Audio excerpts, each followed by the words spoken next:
Hallelujah, praise the Lord. ஆண்டவர் உங்களை ஆசீர்வாதமாக வைப்பார்.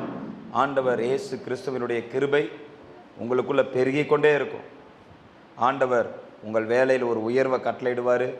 உங்களுடைய குடும்பத்தில் ஆசீர்வாதங்களை கட்டளையிடுவார். ஆறுதல் கொடுத்து நடத்துகிற தேவன், ஆசீர்வதித்து நடத்துகிற தேவன். நீங்கள் இழந்து போய் பல விஷயங்களில் நீங்கள் உடைக்கப்பட்டு வந்திருக்கலாம். ஆண்டவர் திரும்ப உங்கள் வாழ்க்கையை கட்டி எழுப்ப போகிறார். திரும்ப உங்கள் வாழ்க்கையை கட்டி எழுப்ப போகிறார். யோபு தேசத்திலே மகா பெரியவனாக இருந்தான். அந்த தேசத்தில் அவனுக்கு இல்லாத ஆசீர்வாதமே கிடையாது. எல்லா ஆசீர்வாதமும் யோபுவுக்கு நிரம்பி வழிந்தது. கர்த்தருக்கு பயந்த மனுஷன், சன்மார்க்கன், தீமையை வெறுக்கிறவன். சொல்லுங்க, தீமையை வெறுக்கணும். தீமைனாவே நமக்கு ஆகாது. என்ன சொல்லணும்? தீமைனாவே அதெல்லாம் நமக்கு செட் ஆகாது அப்படின்னு சொல்லிடணும். பாவம்னாவே அது எனக்கு செட் ஆகாது அப்படின்னு சொல்லி நம்ம சொல்லி பழகணும். சொல்லுங்களேன், தீமைனாவே அதை நான் வெறுக்கிறேன், பாவம்னாவே அது எனக்கு செட்டே ஆகாது, எனக்கு வேண்டாம், அதை வெறுக்கிறவங்களா இருக்க வேண்டும் என்று தேவன் நம்மை அழைத்திருக்கிறார். சரி, அப்படி சன்மார்க்கனாம் வாழ்ந்த யோபுவினுடைய வாழ்க்கையிலும் சோதனைகள் வந்தது. இந்த சோதனைக்கு மத்தியில் தான் அவர் சொல்றாரு, இதோ நான் முன்னாக போனாலும் அவர் இல்லை, பின்னாக போனாலும் அவரை காணேன். முன்னாடி பார்த்தாலும் அவரை காணோம், பின்னாடி பார்த்தாலும் அவரை காணோம். இடது புறத்தில் அவர் கிரியை செய்தும் அவரை காணேன், வலது புறத்திலும் நான் அவரை காணாதபடி ஒளித்திருக்கிறார். யோபு 23வது அதிகாரத்தில் இருக்கிற 8வது வசனம் மற்றும் 9வது வசனம்.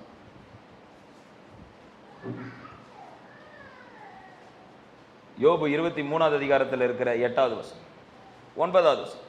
9வது வசனத்தில் யோபு சொல்றாரு பாருங்க, இடது பக்கத்தில் அவர் கிரியை செய்தும் நான் அவரை காணேன். நான் என்னதான் உடைக்கப்பட்ட சூழ்நிலையில் இருந்தாலும் கர்த்தர் எனக்காக ஏதாவது செஞ்சுக்கிட்டு தான் இருக்காரு. வாழ்க்கையில் நான் உடைக்கப்பட்டு எல்லாத்தையும் இழந்து நின்னாலும் அவர் கிரியை செய்து கொண்டு தான் இருக்கிறார். எனக்காக என் தேவன் ஏதாவது செய்வார். அந்த நம்பிக்கையோட அவர் கிரியை செய்வார். ஆமென் சொல்லுங்களேன். நான் உடைக்கப்பட்டாலும் அதுலேயும் எனக்கு ஒரு நல்ல காரியம் இருக்குது, அதுலேயும் நல்ல விஷயத்தை வச்சிருக்கிறார். என் தேவன் எனக்காக கிரியை செய்வார். ஆமென். என் தேவன் எனக்காக சகலத்தையும் செய்து முடிப்பார். அதே யோபு 29:11 சொல்லியிருக்கிறாரு. யோபு 9:11 பார்த்தீங்கன்னா, என் அருகிலே போகிறார், இதோ அவர் என் பக்கத்திலே போறாரு, அவர் நான் பார்க்க முடியல, அவர் கடந்து போகிறாரு, அவரை அறியேன். அவர் தேடி தேடி பார்க்கிறார், அவரை பார்க்க முடியல, அவரை பார்க்க முடியலையே. யோபுக்கு இருந்த ஆடுகள், மாடுகள், கழுதைகள், ஆட்கள் எல்லாம் ஏறம் நிறைய இருக்கு. என்னப்பா இன்னைக்கு ஆடுகளுக்கெல்லாம் சாப்பாடு வச்சாச்சானா அதுக்கு 100கணக்கான வேலைக்காரங்க, ஒட்டகத்துக்கு சாப்பாடு வச்சாச்சா அதுக்கு 100கணக்கான வேலைக்காரங்க. என்னப்பா அதெல்லாம் ஆடு மாடெல்லாம் நல்லா இருக்கா, அதுக்கு அவ்வளோ பேர். எல்லாம் போயிருச்சு. பாசமா வளர்த்தின பிள்ளைங்க அவங்களையும் கொடுத்துட்டார் யோபு. எல்லாம் இழந்தாச்சு. ஆனால் அவர் இழந்த ஆசீர்வாதம் எதையுமே தேடலை, ஆண்டவரை தேடுறார். இழந்த ஆசீர்வாதத்தை அவர் தேடலை, யாரை தேடுறாரு? ஆண்டவரை தேடுகிறார்.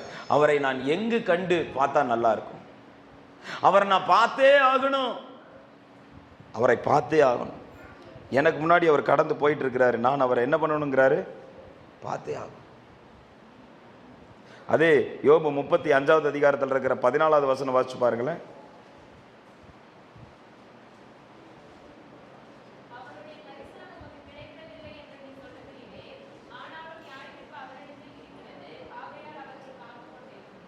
என்ன சொல்றாங்க? நியாய தீர்ப்பு அவரிடத்தில் இருக்குது, பொறுமையோடு அவருக்காக காத்து கொண்டிரும். அவர் கண்டிப்பா நமக்காக நியாயம் விசாரிப்பார், உங்களுக்காக எனக்காக கேள்வி கேட்பார். உங்க வாழ்க்கையை தொட வந்தவங்களோடு, உங்க வாழ்க்கையை நிர்மூலமாக்க நினைக்கிறவங்களோடு அவர் எதிர்படுவார். தி டிவைன் இன்டர்வென்ஷன் உண்டாகும்.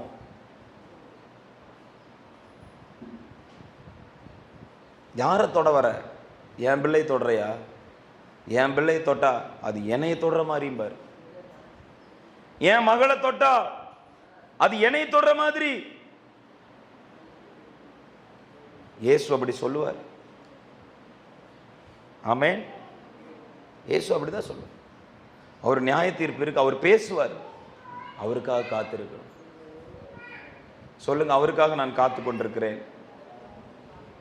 சங்கீதம் 139வது அதிகாரத்தில் 7வது வசனத்திலிருந்து 13வது வசனம் பார்த்தீங்கன்னா, சங்கீதக்காரன் சொல்லியிருப்பாரு, சபையில் ஃபோன் சுவிட்ச் ஆஃப் பண்ணி வச்சிருங்க. Okay, God bless. சங்கீதம் 139ல்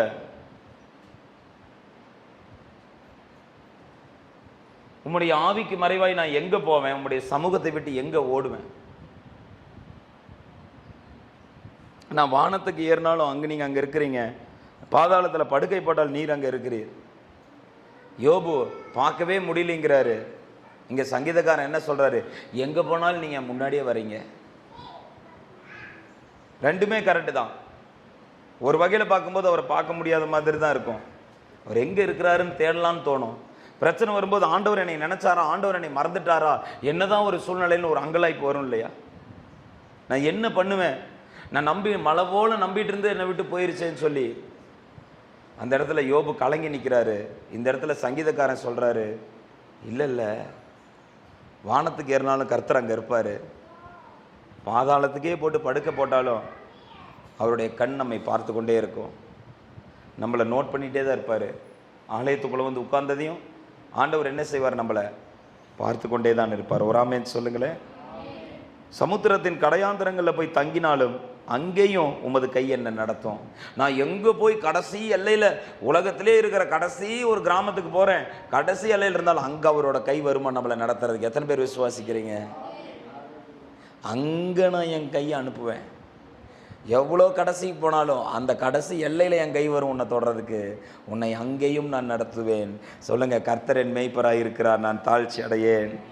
கர்த்தர் என் மேய்ப்பராய் இருக்கிறார், நான் தாழ்ச்சி அடையேன். எத்தனை இருள் என்னை சூழ்ந்து நின்று பயப்படுத்தினாலும் இருளும் எனக்கு வெளிச்சமாய் மாறிவிடும். இந்த இடத்துல சங்கீதக்காரர் தான் சொல்றாரு, எல்லா இரவு என்னை சுற்றி வெளிச்சமா இருக்கும், எல்லா இருளும் என்னை சுற்றி வெளிச்சமா மாறிச்சு. தாயின் கர்ப்பத்தில் நீரே என்னை காப்பாற்றினீர். சொல்றாரு, தாயின் கர்ப்பத்தில் என்ன செஞ்சார் ஆண்டவர்? காப்பாத்தினாராம். தாயின் கர்ப்பத்தில் ஒரு குழந்தை உள்ள இருக்கும்போது எத்தனை பிரச்சனை வரும் தெரியுமா, எத்தனை போராட்டம் வரும் தெரியுமா? ஏன்னா வயிற்றுல இருக்கும்போது 5 வருஷம் கழிச்சு அவங்க அம்மா பிரெக்னென்ட் ஆயிருக்காங்க. எங்களுக்கெல்லாம் ஒரே சந்தோஷம். ஸ்கேன் பண்ண போகிறோம். கரெக்டாக ஸ்கேன் பண்ண போகிறப்ப ஃபஸ்ட்டு டைம் டாக்டர்கிட்ட போயிருக்கிறோம். நான் கரெக்டாக டீ குடிக்கிறேன்னு வெளியே போயிட்டேன். என்னடா அந்த டாக்டர் அம்மா கூப்பிடவே மாட்டேங்குது. நானும் எவ்வளோ நேரம் தான் வெயிட் பண்ணிகிட்ருக்கேன். போய் ஒரு டீயாவது குடிச்சிட்டு வந்துடுவோம் அப்படின்னு சொல்லி என்ன பண்ணோம், போய் ஒரு டீ குடிக்க விளாண்டு போயிட்டேன். அவங்க அம்மாவும் காவியாவும் இருந்தாங்க. டீ குடிக்க நான் அப்படி கிராஸ் ஆனதையும் டாக்டர் உள்ளே வாங்கன்னு கூப்பிட்டாரு. அதுக்கு முன்னாடி 2 மணி நேரமாக நான் வெளியே தான் உட்காந்துட்டு இருந்தேன். அப்படி போனது நீங்கள் உள்ளே வாங்கன்னு கூப்பிட்டார். உடனே உள்ள போயிட்டு இவங்க 2 பேரும் என்னையும் பயங்கரமாக எங்கே தான் அப்படி என்ன டீ குடிக்கணும். உடனே டாக்டர் கூப்பிட்டு போனாங்களாம். கூப்பிட்டு போய் வச்செல்லாம் செக் பண்ணிவிட்டு வயிற்றை ஸ்கேன் பண்ணி பார்க்குறாங்க. அப்போ காவியா அவங்க அம்மா உள்ளே உட்காந்துருக்காங்க. அப்போ ஒரு மிஷினை எடுத்து இப்படி ஆன் பண்ணாங்களாம். ஆன் பண்ணோடதையும் அப்படின்னு, என்னங்க இதுதான் உங்கள் குழந்தையோட இருதய துடிப்பு. ஃபஸ்ட்டு என்ன ஃபார்ம் ஆயிரும், இருதயம் அப்படியே துடிக்க ஆரம்பிச்சு. அப்போ சொல்கிறாங்க, ஐயோ ஐயோ ஒரு சத்தத்தை கேட்குறேன், நான் சத்தத்தை கேட்க ஒரே சந்தோஷம். அல்லேலூயா. நான் கரெக்டாக டீ குடிச்சிட்டு வந்தேன். எங்கே இங்கே 2 பேர் உட்காந்துருந்தாங்களே எங்கே அப்படின்னு உள்ளே போயிட்டாங்களா. நான் கதவை திறந்துட்டு உள்ளே போகிறேன். ஸ்கேன்லாம் முடிச்சுட்டு வெளியே வராங்க. எல்லாம் முடிஞ்சுது, நீங்கள் ஏன் லேட்டாக வந்தீங்க அப்படின்றாங்க. சரின்னு சொல்லிட்டு வந்தாச்சு. அதுக்கப்புறம் தான் அடுத்த ஸ்கேனுக்கு நான் எங்கேயுமே போகல. அது 10 மணி நேரம் ஆனாலும் நான் அங்கேயே உட்காந்துருக்கலாம்னு உட்காந்துட்டு மறுபடியும் உள்ளே கூட்டிகிட்டு போய் மறுபடியும் ஸ்கேன் பண்ணுறாங்க. அப்போ தான் மறுபடியும் தூப் அப்படின்னு கேட்குது. டாக்டர் சொன்னாங்க, தாங்க பாருங்கள் உங்களுக்குன்னே ஸ்பெஷலாக தெரியும் போன டைம் நீங்கள் எங்கேயோ போயிட்டீங்கன்னு. அப்போ அப்படி இருந்துச்சு. 2 மாதம் ஆச்சு, 3 மாதம் ஆச்சு. திடீர்னு பார்த்தீங்கன்னா 4வது மாதத்தில் காவியாவுக்கு காய்ச்சல் வந்துருச்சு. மாத்திரை சாப்பிடக்கூடாது. அந்த 3 மாதம் தான் ரொம்ப முக்கியமான நாட்கள். காய்ச்சல்னா சும்மா இல்லை, பயங்கரமாக வந்துருச்சு. மாத்திரை சாப்பிட்றதா வேண்டாமா, என்ன பண்ணுறதுனே தெரியலையே, யோசிச்சுக்கிட்டே இருக்கிறோம் என்ன பண்ணுறோம். சரி போடு, மாத்திரை போடு. மாத்திரை போட்டாலும் சரியாகல. என்ன இன்னைக்கு காலையில் காய்ச்சல் நல்லா இருக்குதா? அப்படியே தான் இருக்கு. மறுபடியும் இன்னொரு மாத்திரை போடணுமா? டாக்டர் சொல்லிட்டாங்க அரை மாத்திரை போடுங்க. இங்கே காவியா நடுங்குறா. சரி மறுபடியும் இன்னொரு மாத்திரை போட்டாங்க. பயந்துட்டாங்க குடும்பமே. அப்போ காவியா அவங்க அம்மா பைபிள் எடுத்து வாசிச்சிருக்காங்க. காவியாவுக்கு காய்ச்சல் வந்துருச்சு, எனக்கும் காய்ச்சல் வந்துருச்சு. எங்களை பார்க்க வந்த காவியா அவங்க அம்மாவுக்கும் காய்ச்சல் வந்துருச்சு. என்னடா இதுன்னு சொல்லி பார்த்துட்டு அப்போ அவங்க அம்மா வந்துட்டு பைபிள் எடுத்து, ஆண்டவரே என் கூட பேசுங்க. என்னப்பா ஆண்டவர் சொன்னாராம், எந்த உயிரும் சேதமாகாது, கப்பல் சேதம் வருமே தவிர உயிர் சேதம் வராது, நான் பாதுகாப்பு. தாயின் கருவில் என்னை காப்பாற்றுகிற தேவன். ஆமென். அந்த உயிரை கர்த்தர் பிடிக்கிறாரு. அதுக்கப்புறம் பல விதமான போராட்டங்கள், எல்லாவற்றிலும் அந்த உயிரை காப்பாற்றுறது கர்த்தர் கையில் தான் இருக்குது. எவ்வளோ பணம் எத்தனை கோடி இருந்தாலும் கர்த்தர் நம்மளை காப்பாற்றுற மாதிரி யாராலையும் நம்மளை காப்பாற்ற முடியாது. கர்த்தருடைய கரம் நம்மளை அரவணைக்கிற மாதிரி எந்த கையும் நம்மளை அரவணைக்காது. கர்த்தர் நம்மளை பாதுகாக்கிற அவ்வளோ பெரிய தகப்பன் நம்மளை பாதுகாத்துட்டு இருக்காரு. சங்கீத கதை உணர்ந்து தான் சொல்ல. அதான் சொன்னேன், ஹாஸ்பிட்டலில் இருக்கிறாங்க பாஸ்டர், எங்கள் அப்பா 85 வயசாயிருச்சு, டாக்டருக்கு ஊசி மேலே ஊசியாக போட்டு டெய்லி ஒரு ஸ்கேன் பண்ணணும்னு காசை பிடுங்கி எறிகிறானுங்க. நான் சொன்னேன் உங்கள் அப்பாவை பிழைக்க செய்வார், கொண்டு வாமா வீட்டுக்குன்னு. வீட்டுக்கு கொண்டு வந்து வச்சு ஜபிக்கலாம் அப்படின்னு சொன்ன உடனே அங்கே ஜபிக்கவே கர்த்தர் அற்புதம் செஞ்சுட்டாரு. அந்த குடும்பத்தில் பார்த்தீங்கன்னா சுற்றி இருக்கிற ஜனங்கள்லாம், அந்த பாஸ்டர் வந்தாலும் நான் வரமாட்டேன், அவர் நாங்களாம் எங்களோட இதில் தான் இருப்போம், நாங்களாம் வரமாட்டோம்னு சொல்கிற அந்த மக்கள் இன்றைக்கி அந்த பாஸ்டர் வந்திருக்காருன்னு தெரிஞ்சோடனையும் வெளியில் பார்க்குறேன், அப்படியே லைனாக நின்றுட்டு இருக்கிறாங்க. நேற்று போகிறேன், என்கிட்ட வந்து ஜெபம் பண்ணுங்க, எனக்கு ஒரு ஜெபம் பண்ணுங்க, எனக்கு ஒரு ஜெபம் பண்ணுங்க. கர்த்தர் அற்புதமானவர். அற்புதத்தை செஞ்சு தன்னுடைய வல்லமையை அனுப்பி காமிக்கிறார். ஹல்லேலூயா. ஒரு உயிர் போகிறது உயிர் வர்றது அவர் கையில் இருக்குதுமா.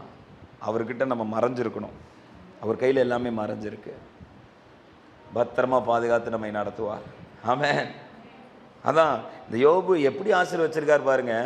7000 ஆடுகள் என்ன இருந்துச்சோ, எத்தனை 7000.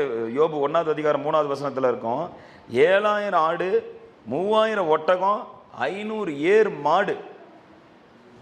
ஏர் மாடுகள் வச்சு ஒரு ஏர் மாடு எத்தனையோ ஏக்கரா உழுது தள்ளிரும். 500 ஏர் மாடு இருக்கிற யோபுக்கு எந்த அளவுக்கு நிலத்தை கர்த்தர் கொடுத்திருக்கிறார். அந்த மனுஷன் எப்படிப்பட்டவர்னு கேட்குறாங்க. அந்த மனுஷன் கிழக்கத்தி புத்திரர்லே எல்லாரிலும் பெரியவன். கர்த்தர் கூட இருந்தா அவருடைய காருண்யம் நம்மளை பெரியவனாய் மாற்றும். சத்தமா ஒரு ஆமென் சொல்லுங்களேன். இன்னைக்கு நீங்க சின்ன லெவல்ல இருக்கலாம், சின்ன ஒரு குடும்பமா இருக்கலாம், அதுக்குன்னு பணங்காசு சம்பாரிச்சாதான் அவன் பெரிய ஆளுங்கிறது கிடையாது. ஆண்டவர் நம்மளை தொட்டுட்டாவே, ஆண்டவருடைய கை நம்ம மேல அப்படி பற்றுச்சுனாவே நம்ம ராஜாக்கள் தான். புரியுதுங்களா? நிறைய பேர் என்ன நினச்சிக்கிறாங்க, நிறைய மெட்டீரியலிஸ்டிக் பொசிஷன் நிறைய இருந்தால் தான் அவங்க பெரிய ஆசை. அப்படி கிடையவே கிடையாது. என் வீட்டில் இன்னைக்கு பருப்பு சாப்பாடு, நைட்டு தோசை, இருக்க தங்க வீடு, நல்ல எல்லாம் கொடுத்துருக்காரு, சந்தோஷமாக கர்த்தரை துதிக்கிறேன். அப்படி எத்தனை பேர் சொல்கிறீங்க? ஹல்லேலூயா. எனக்கு போதுமான அளவு கர்த்தர் கொடுத்துருக்கிறாரு, இதில் சந்தோஷமாக இருக்கிறேன். ஏனென்றால் வேதம் சொல்லுது பார்த்தீங்கன்னா, உலக 1 யோவான் 4ஆவது அதிகாரம் 4ஆவது வசனம் சொல்லியிருக்காரு, உலகத்தில் இருக்கிறவனிலும் எனக்குள்ள இருக்கிறவர் பெரியவர். உலகத்தில் இருக்கிற யாரா வேணா இருக்கட்டும், எனக்குள்ள ஒரு பெரியவர் இருக்கிறாரு, அதனால நான் பெரியவனா இருக்கிறேன். ஹல்லேலூயா. அவர் இல்லைன்னா நான் ஒண்ணுமே கிடையாது. அவர் இருக்கிறதுனால நான் பெரியவன். ஆமென் சொல்லுங்களேன். உலகத்தில் இருக்கிறவனிலும் எனக்குள்ள இருக்கிறவர் பெரியவர். வாய்களை திறந்து அறிக்கை செய்யும் பகல் எல்லாரும், உலகத்தில் இருக்கிறவனிலும் உலகத்தில் இருக்கிறவனும் எனக்குள்ள இருக்கிறவர். அதே சொல்லியிருக்கிறாரு. இவைகளை குறித்து நாம் சொல்லுவோம், இவைகளை குறித்து சொல்லுவோம், தேவன் நம்முடைய பட்சத்தில் இருக்கும்போது நமக்கு விரோதமாய் இருக்கிறவன் யார்? தேவன் நம்ம சைடில் நின்று சண்டை போடும்போது நமக்கு விரோதமாய் இருப்பவன். பார்வோன் கூட போய் மோசே சண்டை போடும்போது பெரிய கோடீஸ்வரனாலாம் போய் சண்டை போடல, பரிசுத்த ஆவி இருக்கிற ஒருத்தனா தான் போனார். அந்த பார்வோன் பெரிய படைபலம் வச்சிருந்தான், சேனை வச்சிருந்தான், அதிகாரம் வச்சிருந்தான். ஆனா அந்த அபிஷேகம் பெற்ற மோசேக்கு முன்னாடி அவன் தோத்து போயிட்டான். அபிஷேகம் பெற்ற மனிதனுக்கு முன்பாக, உலகத்தில் இருக்கிறவனிலும் எனக்குள் இருக்கிறவர் பெரியவர் என்று சொல்லுகிற மனிதனுக்கு முன்பாக எந்த பார்வோனும் ஆடி போயிடுவான். ஒரு ஆமென் சொல்லுங்களேன். அது எவ்வளவு பெரிய பார்வோனா இருந்தாலும் சரி. பார்வோனை எதுக்கு தேவன் உனக்கு நிறைய கொடுத்து அனுப்புறேன்னா இல்ல, ஆவியை கொடுத்து அனுப்புனாரு. இன்னைக்கு நம்ம கிட்ட ஆவியை கொடுத்திருக்கிறாரு. பரிசுத்த ஆவியை நம்முடைய உள்ளத்துல கொடுத்திருக்கிறாரு. ஆவியானவர் நமக்குள்ள நம்மோடையே இருக்கிறாரு. பயப்படாதீங்க. எவ்வளவு பெரிய அதிகாரத்தையும் ஜெயிக்கக்கூடிய ஆற்றல் நமக்குள்ள இருக்குது. ஒரு ஆமென் சொல்லுங்களேன். அசிரிய ராஜாவும் அப்படிதான். அவ்வளோ நம் தேவன் நம்ம பக்கத்தில் நின்றுட்டு இருக்கும்போது, நம்ம பக்கத்தில் அவர் சர்வலோகத்தின் ஆண்டவர் நிற்கும் போது, நமக்கு விரோதமாக யார் எழும்பி என்ன செஞ்சிட முடியும்? அசிரிய ராஜா என்ன செஞ்சிட முடியும்? பாபிலோனுடைய நபுகத்நேசர் என்ன செஞ்சிட முடியும்? அவனுடைய அக்கினி சுவாலை நம்மளை என்ன செஞ்சிட முடியும்? அந்த சிங்க கெபி நம்மளை என்ன செஞ்சிட முடியும்? தேவன் நம் பட்சத்தில் இருக்கிறார். சொல்லுங்க, தேவன் என் பட்சத்தில் இருக்கிறார். தாவீதை போல வனாந்தரத்தில் அலைந்து கொண்டிருந்தாலும் என்ன செய்ய முடியும்? என்ன? தேவன் என் பட்சத்தில் இருக்கிறார். தேவன் எனக்கு உதவி செய்கிறவரா இருக்கிறார். தேவன் என்னை ஆதரிக்கிறவரா இருக்கிறார். தேவன் என்னை காப்பாற்றுகிறவரா இருக்கார். தேவன் எனக்கு நீர் பாய்ச்சுகிறவரா இருக்கிறாரு. தேவன் என்னை போஷிக்கிறவரா இருக்கிறாரு. ஹல்லேலூயா. தன்னுடைய சொந்த குமாரன் என்று கூட பாராமல் அவரையே கொடுத்தவர். சொல்றாரு, இயேசு ஞானஸ்தானம் பெற்று கரையேறின உடனே பரலோகத்திலிருந்து ஒரு சத்தம் வருது, என்னுடைய நேச குமாரன். இயேசு மறுரூப மலையில மேலே ஏறி நிற்கும் போது வானத்திலிருந்து ஒரு சத்தம் வருது, என்னுடைய நேச குமாரன். இயேசு என்னுடைய நேச குமாரன்கிறாரு. அவரையே சிலுவையில் ஒப்பு கொடுத்து, இயேசு சிலுவை மரத்தில் ஏறி சொல்றாரு, ஏன்பா என்னை கைவிட்டீங்க? அவரையே நமக்காக கொடுத்திருக்கிறார். சொல்லுங்களேன், அவரையே, இயேசுவையே நமக்காக கொடுத்திருக்கிறார். எல்லாவற்றையும் கொடுப்பார் பிதா. எல்லாமே வரும். எந்த சர்ப்பத்தின் ஆவியா இருந்தாலும், எவ்வளவு பெரிய சாத்தானுடைய வல்லமையா இருந்தாலும், தேவன் நம் பட்சத்தில் இருக்கும்போது சாம்பலாய் மாறிவிடும். அது சுட்டு எரிக்கப்படும். கர்த்தாதி கர்த்தர் நம்ம கூட இருக்கிறார். Thank you Jesus. Thank you Jesus. அதான் பாடியிருப்பாரு ஃபாதர் பெர்க்மான்ஸ், மகனையே நீ தந்தீரையா, மற்ற அனைத்தும் தருவீரையா. சொல்லுங்க, மகனையே நீ தந்தீரையா, மற்ற அனைத்தும் தருவீரையா. கரை சேற்றிடுவார், கலங்காதே, உன்னை கரை சேற்றிடுவார், கலங்காதே. ஆமென். கர்த்தர் கரை சேற்றிடுவார். சொந்த குமாரன் நம்ம படகுக்குள்ள அனுப்பியிருக்கிறாரு. குமாரனும் நம்ம படகுல உட்கார்ந்துட்டு இருக்கிறாரு. 1 யோவான் 3வது அதிகாரம் 20வது வசனம் வாசிங்க.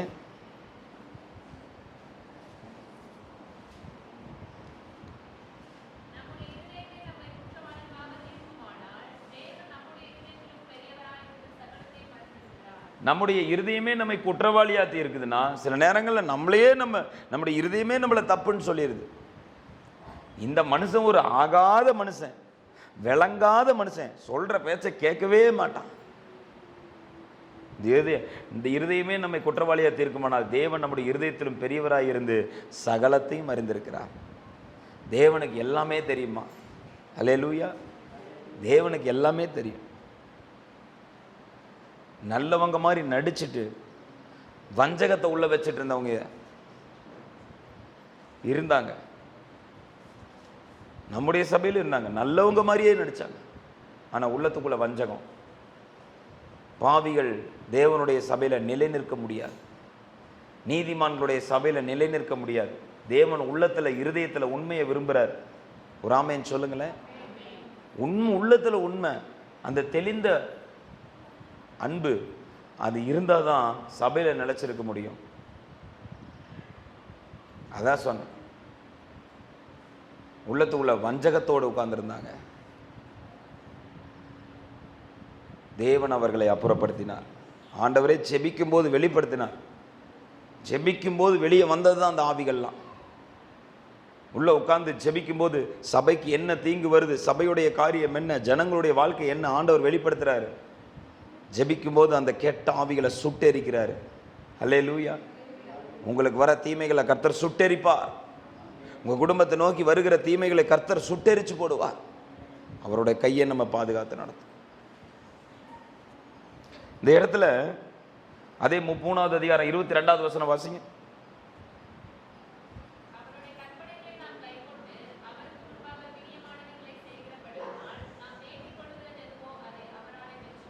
அவருடைய கற்பனைகளை எல்லாம் கை கொண்டு நாம கரெக்டா வந்து ஆராதிச்சோம்னா, அவருக்கு முன்பாக பிரியமானதை நம்ம செஞ்சோம்னா, யாருக்கு முன்பாக பிரியமானதை செய்ய வேண்டும்?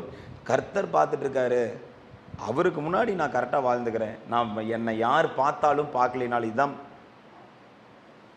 பார்க்குறவங்களுக்கு முன்னாடி பார்க்காதவங்க முன்னாடி இல்லை, நான் யார் பார்த்தாலும் யார் பார்க்கலினாலும் என் தேவன் என்னை பார்த்துட்டு இருக்காரு. யோசேப்பை தானே சொல்றார், வா வந்து என் கூட பாவம் செய்யுன்னு சொல்றப்ப யோசேப்பு சொல்றார், நான் தேவன் என்னை பார்த்துட்டு இருக்காரு. எங்க அப்பா என்னை பார்த்துக்கிட்டே எப்பயுமே என்னை கண்ணு முன்னாடி வச்சு பார்த்துட்டு இருக்காரு. அப்பாவுக்கு முன்னாடி நான் எப்படி தப்பு செய்வேன்? நான் செய்ய மாட்டேன். என் தகப்பன் என்னை பார்த்துக்கிட்டு இருக்காருங்கன்னாரு. தகப்பன் நம்மை பார்த்து கொண்டே இருக்கிறார். ஆமே,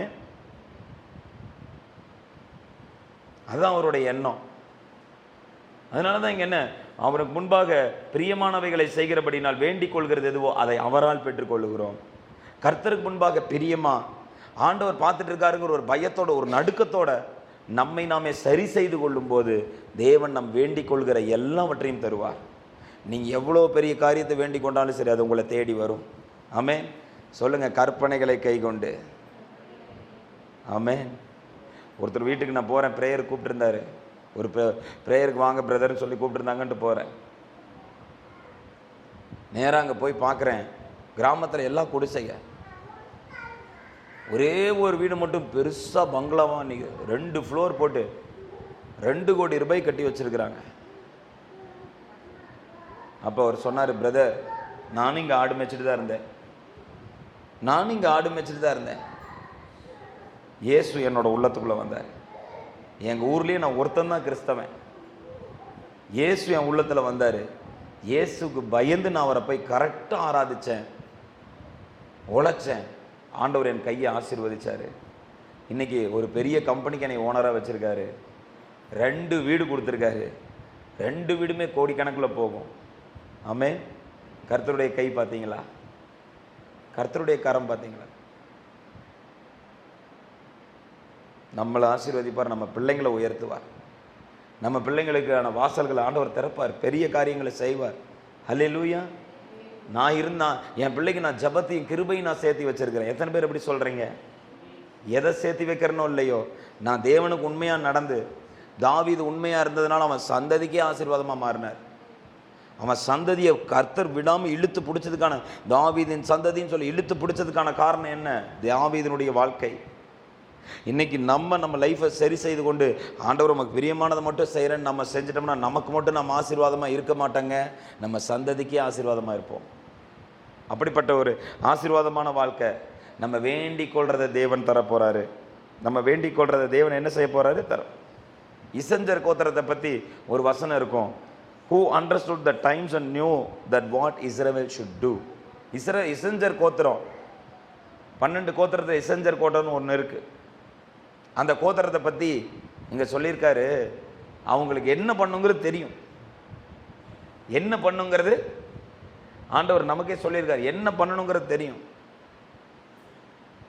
அதனால தான் ஆண்டவரை நல்லா மகிமைப்படுத்தணும். எந்த சூழ்நிலையானாலும், பலவீனம் 1000 இருந்தாலும், கஷ்டம் இருந்தாலும் தேவனை மகிமைப்படுத்தி விசுவாசத்தில் வல்லவனாக மாறணும். ஆபிரகாம் தான் செஞ்சார். நடக்கவே நடக்காதுங்கிற சூழ்நிலை தான், ஆனால் அதில் ஆபிரகாம் தேவன் செஞ்சிருவாரு. என்ன ஆபிரகாம் சொல்றீங்க? எத்தனையோ சாட்சி நான் கேட்டிருக்கிறேன். எப்படியோ எங்களை எத்தனையோ குடும்பத்தை கட்டி எழுப்பியிருக்காரு. என் குடும்பத்தை விட்டுருவாரா? என் பிள்ளையை விட்டுருவாரா? ஆமேன் சொல்லுங்களேன். அப்போ என்ன பண்ணணும்? நம்ம விசுவாசத்தை அறிக்கை செய்ய வேண்டும், தேவனை மகிமைப்படுத்த வேண்டும். பலவீனம் 1000 இருக்க தான் செய்யும். பலவீனத்துக்கு நடுவில் அவரை மகிமைப்படுத்துங்க. 1000 பலவீனம் இருக்கட்டும், இதெல்லாம் முடியாதுன்னே இருக்கட்டும், அந்த வார்த்தையை சொல்லாதீங்க. நான் செத்து போயிடணும், நான் இப்படி ஆயிடணும், அப்படி அந்த வார்த்தையை மாற்றிக்கொள்ளுங்க, அறிக்கை செய்யுங்க. ஆமென். அறிக்கை. அதனால தான் நிறைய உங்ககிட்ட என்ன அறிக்கையாக செய்ய சொல்கிறேன். ஏன் அறிக்கை செய்ய சொல்கிறேன்? அறிக்கை செய்து பழக வேண்டும். நாவில் வந்து ஜீவன் இருக்குது, வாழ்க்கை இருக்குது, ஜீவன் இருக்குது. ஜீவனுள்ள வார்த்தை தான் இந்த நாவு பேசும். சொல்லுங்க, ஜீவனுள்ள வார்த்தை இந்த வாயில் இருக்கிறது. நம்ம வாயில் என்ன வார்த்தை இருக்கு? அதனால அப்படி சோர்வான வார்த்தை நாங்கள் அப்படியே அறிக்கை செய்யும். ஒருத்தன் கொண்டு கம்பெனிக்கு போகிறேன், ஒரு ட்ரெஸ் எடுக்க போகிறேன், ஒரு டிஷர்ட்டை கொண்டு வந்து கொடுக்குறான். சார் சூப்பர் டிஷர்ட் சார், பார்க்குற நல்லா சூப்பராக இருக்குது, கலர்லாம் நல்லா இருக்குது, நல்ல ஸ்டிச்சிங்லாம் நல்லா இருக்குது. சரிடா தம்பி, நல்லா இருக்குது அப்படின்னு சொல்லி சட்டை இப்படி திருப்பி காட்டுறான். ஐ ஆம் எ ஃபெயிலியர் அப்படின்னு. இந்த டிஷர்ட் எனக்கு வேண்டாம், நான் தோற்று போனவன்னு அதில் எழுதியிருக்கு. ஒரு நாளும் தோற்று போக நாங்கள் விரும்புறதில்ல. அந்த வார்த்தையை நாங்கள் அறிக்கை செய்ய மாட்டோம். கர்த்தர் எங்களை எப்படி வச்சிருக்காரு? வெளிப்படுத்தின விசேஷத்தில் ஜெயங்கொள்ளுகிறவன் எவனோ எப்படி வச்சிருக்காரு? ஜெயம் கொள்ளுகிறவனா நான் போராட விரும்புகிறேன். அப்படி தான் நம்ம போராடணும், அப்படி தான் நம்ம போராடணும்.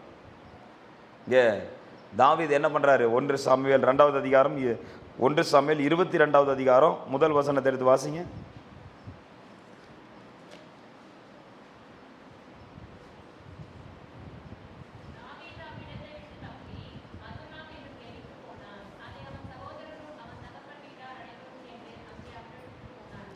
தாவீது அந்த இடத்துக்கு தப்பி, முதல் வசனம், தாவீது இடத்துக்கு தப்பி அதுலாம் என்னும் கெபிக்கு போனான். அதை அவன் சகோதரரும் அவன் தகப்பன் வீட்டார் அனைவரும் கேட்டு அங்கே அவன் இடத்திற்கு போனார்கள். தாவீதினுடைய அண்ணன் தம்பியிலும் அவரை பகைச்சாருன்னு தான் பார்க்குறோம் இல்லையா? அண்ணங்களுக்கு முன்னாடி அபிஷேகம் பண்ணார். அண்ணங்களுக்கு தாவீதை பிடிக்காது. கோலியாத்தை மேற்கொண்ட பொழுது மிரட்டினாங்க அவங்க அண்ணன், அதுக்கு முன்னாடி அதான் நம்ம பார்த்தோம். ஆனால் இந்த அதுலாம் கொகையில் தாவீது ஓடிட்டே இருக்கிறான். உன் தம்பிக்கு ஓய்வே இல்லை, ரொம்ப கஷ்டப்படுறாங்கிறப்ப அந்த சவுல் ரொம்ப கொடுமையான ஆளாக மாறிட்டான். தாவீதுங்கிற பேரை அவனுக்கு சொந்தமான யாராக இருந்தாலும் அவங்கள அழிக்கணும், அந்த மாதிரி மாறிட்டான். அப்போ இவங்களுக்குலாம் என்ன பயம் ஆயிடுச்சு? நம்மளையும் ஒரு வேளை கொண்டுட்டானே என்ன பண்ணுறது? இந்த சவுல் யாரை கொள்றதுன்னு தெரியாமல் எதிரியை கொள்றதை விட்டு போட்டு நம்மளை கொண்டுட்டு இருக்கிறான். இன்னைக்கு நிறைய அப்படிதான். யாரு கூட சண்டை போடணுமோ அவங்க கூட சண்டை போடணும். வீட்டுக்குள்ளே சண்டை போட்டு சொல்லக்கூடாது. சொந்த கணவனோட, சொந்த மனைவியோட, சொந்த இது தாய் கூட, தகப்பன், அது இல்லை. பிசாசு கூட சண்டை போடணும், சத்ரு கூட நம்ம சண்டை போடணும். சொந்த குடும்பத்தாரோடு கிடையாது. ஆமென். கணவனோடு அல்ல, மனைவியோடு அல்ல. அது சின்ன சின்ன சண்டைகள் வரதான் செய்யும். குட்டி குட்டி சண்டைகள் வராமல் குடும்பம் எதுவுமே கிடையாது. அதை நான் சொல்லலை. அந்த வைராக்கியமாக எழும்பி பயங்கர மூர்க்கம் கொண்டு எழும்பி 2 பேரும் சண்டை போட்டு ஒரு ஃபேமிலி அப்படி தான் பயங்கரமாக சண்டை போட்டுக்கிட்டாங்க. அப்புறம் ஒருத்தர் உள்ளே பூந்தார். நான் நியாயம் சொல்லட்டுமா? சரிங்க நியாயம் சொல்லுங்கன்ட்டு உள்ளே விட்டாங்க. இவன் இருக்கிறானே ராஸ்கல் அப்படிங்கிறது யார்? அந்த வீட்டுக்காரர். இவன் இருக்கிறானே ராஸ்கல், அவன்லாம் மனுஷனா அப்படின்ட்டார் அவர். அப்புறம் ஒன்று எனக்கு ஃபோன் பண்ணார். இந்த நடுவில் சண்டை போட்டவர் எனக்கு கூப்பிட்டாரு. வாங்க பிரதீப், என்னன்னு போய் கேட்டு வந்துடுவோம். ஐயா கொஞ்சம் அமைதியாக இருக்கு, அமைதியாக இருக்கு. பொண்டாட்டி பேச்சை கேட்டு புருஷனுக்கு ஆப்போசிட்டாக எழும்புறது கூட. நான் போனேன் உள்ளே போயிட்டு என்ன சண்டை அப்படின்னு கேட்டேன். இப்படி அவர் என்னை சொல்லிட்டாரு, இப்படி என்னை அவர் மதிச்சுட்டா, இப்படி என்னை பேசிட்டாங்க, அப்படி என்னை நான் ஒன்று சொன்னேன். கணவன் மனைவிக்குள்ளே 1000 சண்டை வரும். ஆனால் காலையில் அந்த சண்டை ஆரம்பித்தா சாயங்காலம் நின்றணும். 5 மணிக்கெல்லாம் சண்டை என்ன பண்ணிடணும்? க்ளோஸ் ஆகிடும். அடுத்த நாளும் சண்டை, அதுக்கு அடுத்த நாளும் சண்டை. அந்த சண்டைக்கு 3வது ஆள் உள்ளே கூப்பிடுறது. அந்த வேலையே வச்சுக்காதீங்க. நான் இங்கே உங்கள் குடும்ப பிரச்சனை கேட்க வரல. அது எல்லாத்தையும் ஒருத்தருக்கு ஒருத்தர் தயவாக மன்னிச்சு 2 பேரும் அன்பு செலுத்திக்கோங்க, 2 பேரும் உட்காந்து பேசிக்கோங்க அப்படின்னு சொன்னேன். அன்னைக்கு அந்த சண்டை அப்படியே மறைஞ்சு போச்சு. குடும்பம் ஒன்று சேர்ந்துருச்சு. அதுக்கு முன்னாடி அந்த ஆள் சொன்னாராம், நான் என் ஒய்ஃபை விட்டுட்டு நான் போகிறேன், என் குழந்தைங்களெல்லாம் விட்டுட்டு நான் கிளம்புறேன், நான் வெளியே போகிறேன், எனக்கு வேண்டவே வேண்டாம், இந்த வீடை விற்கிறேன், எல்லாம் முடிக்கிறேன். தேவன் அந்த சூழ்நிலையை மாற்றிட்டார். அதான் சொல்கிறேன். அப்போ அவர் சொல்கிறாங்க, இல்லை பிரதீப் பாஸ்டர் சொன்னார்னா அது கண்டிப்பாக நம்ம அதை கேட்கலைன்னா ஆண்டவரோட வார்த்தையே கேட்காத மாதிரி தான். நம்ம 2 பேரும் ஒன்று சேர்ந்து பேசலான்னு சொல்லி அவங்க பேசி அந்த குடும்பம் ஒன்று சேர்ந்துருச்சு. மறுபடியும் இவர் ஃபோன் பண்ணார்,